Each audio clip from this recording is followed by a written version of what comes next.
Hello, my name is Joshua, and today I'm going to show you how to submit a rollover request to roll over cash from another custodian to Entrust. So first you want to go ahead and log into your online portal.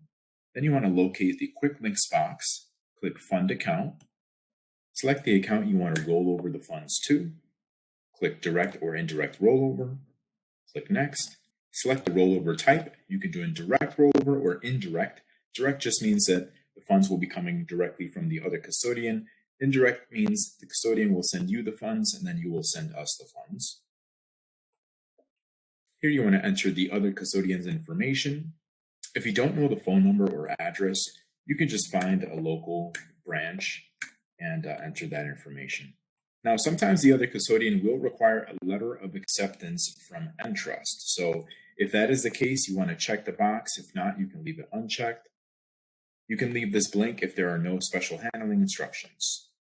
Enter the amount of cash you are going to roll over. Indicate whether the funds will be sent via ACH, check, or wire.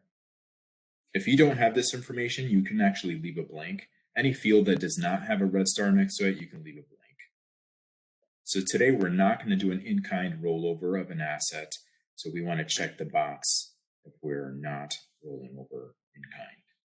Click Next. Here you want to upload the other custodian's statement. Keep in mind the file has to be PDF and it cannot exceed 10 megabytes in size and also cannot be password protected. Click Next.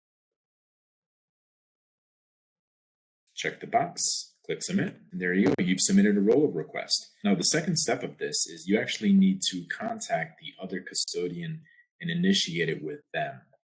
When you do so, you actually want to provide them our delivery instructions, which includes how to make the check payable to, our wire and ACH information as well. So to find that, you just want to click on the Dashboard tab, scroll down, look for the Quick Links box, and look for delivery instructions. And this is our information, so you can just download it to the computer and go ahead and either email that to them, fax it to them, or mail it to them as well. One last thing to keep in mind is if they are sending a check, we have to wait until 5 business days pass for the funds to clear from any check received.